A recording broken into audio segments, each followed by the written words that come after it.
Hello friends, I haven't done just a general update on the status of the pond in a while, so I thought I would do that now and just start out with a brief overview since this project has changed so many times, since I'm a newbie and changed my mind so many times, where we started, where we're at now, and where we need to go to finish this dang pond up. So just to catch anybody up who's been following along and is wondering like, what are all the different pieces of this pond? How does this thing work? When I initially designed this pond, I designed the main pond, which you can see right here in the screen, about the way it is now. I've definitely made some changes, excavated more after putting the line in, basically made my life really, really hard because I didn't plan properly ahead of time, but didn't know how to plan properly ahead of time until I was halfway through it. But when I initially designed the pond was going to be here. I was going to have a bog filter, a big wetland filter up here behind this roll of liner. And then I was going to have an intake bay down here. At some point in this process, I decided that it would be cooler to just have a small intake bay over here and then put my wetland filter, my bog filter over here.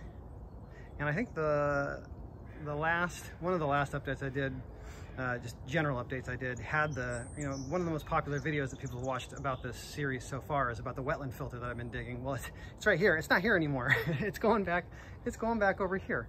So when I made the decision to put the wetland filter over here, I got in here and I moved this whole darn liner over. This is before all the rocks were in. I moved the whole darn liner around, refolded it all to get the liner I needed to do in one piece of liner. The wetland filter here, the main pond, and then a small intake bay over in this corner. And then I kind of sat on it for a while. It was winter time or early spring or something. I didn't have a chance to work on it for a while. I kept looking at it, and I learned more and more about negative edge pond skimmers and rainwater capturing cisterns to keep your pond more sustainable and improve water clarity, water quality. And I decided, oh, I've got to do it. So I went back to the original flow of the pond, being the wetland filter up here, the main pond, and now instead of an intake bay over here, which was the initial, very first design, to having a negative edge, really small waterfall into a cistern over here. And that's what all these milk crates are for, is they'll be storage space, negative storage space, for water that falls off the pond and rainwater that comes in from gutters that I pipe in here. Now, where have I been since then? When I ordered my first load of rocks, I ordered all stuff that was about this size, stuff that could be set by one to two people, two strong people for some of these. And that bottom shelf down there is mostly done. Then I got access to an excavator, a mini excavator that is just sitting around, and I can use it whenever I want, which is amazing.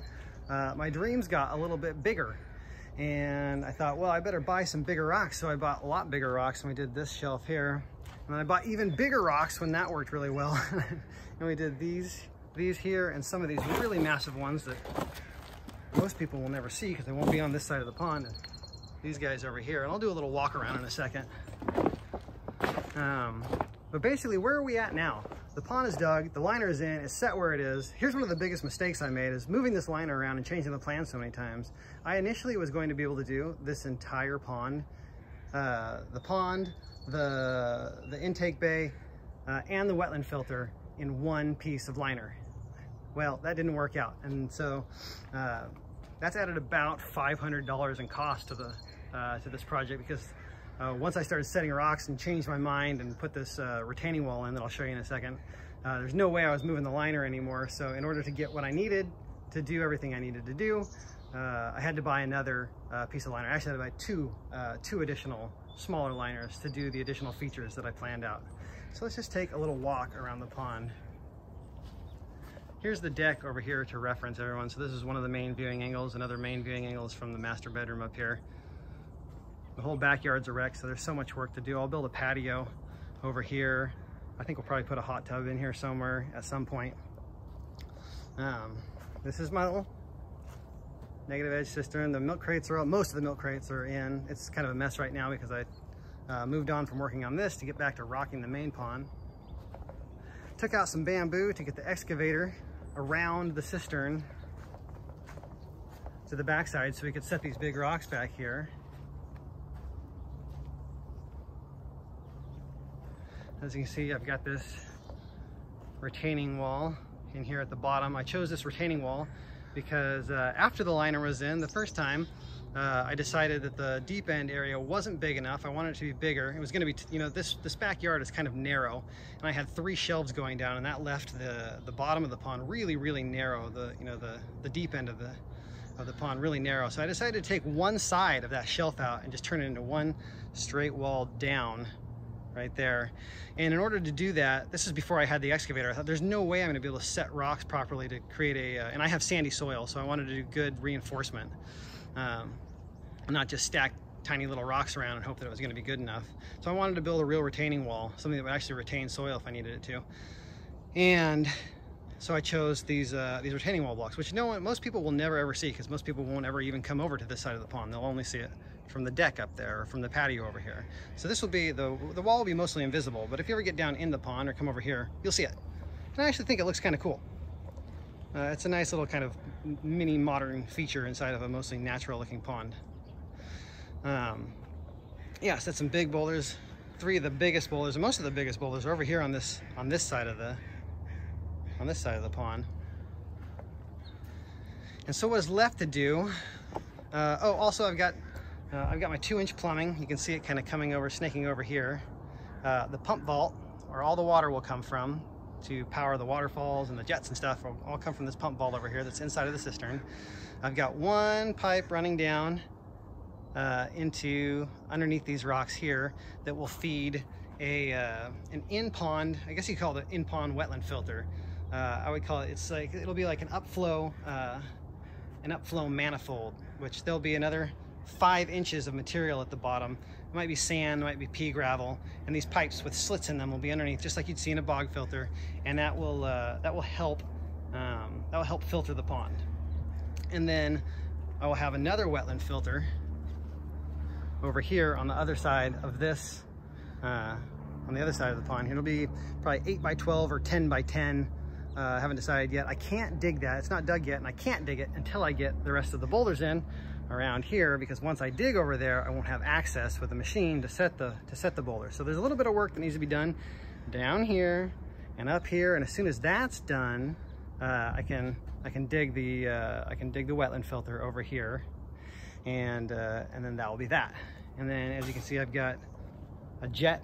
I've got a line for a 2-inch line for jets coming in here, and there'll be one down there at this end of the pond, all pushing water this way back towards the return, and then another one that's not installed yet right here in this little corner of the pond.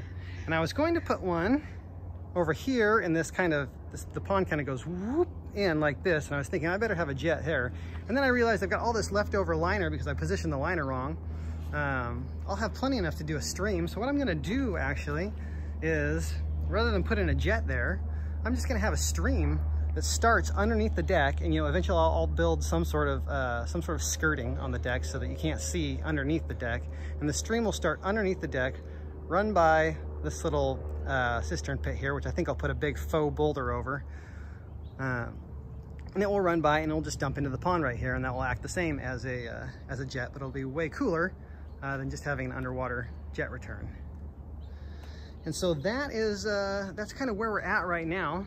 We got the pond, future wetland filter, negative edge cistern down here that used to be the pit for the wetland filter. When I changed the plan, it was initially going to be an intake bay. So as you can see, I've changed the design of this pond so many times. It's been a huge hassle, but it's also made the pond about 1,000 times cooler than it ever would have been in the first place. It's coming along slowly but surely. I've got a stream to dig, I've got some more rocks to set, and a wetland filter to set, and some more plumbing down here in the bottom. Like I said, the sort of like in-pond wetland filter that I'm going to build at the bottom of the pond. And then that's pretty much it. I have to figure out how to finish the top edge of the top of the cistern. But once that's done, it's time to it'll be time to start doing the edging and landscaping, and that's when the pond's basically done. And I hope I hurry things up because it is late November now, and the nice sunny days are coming to an end soon. So I'm gonna hustle up on this. Thanks for watching.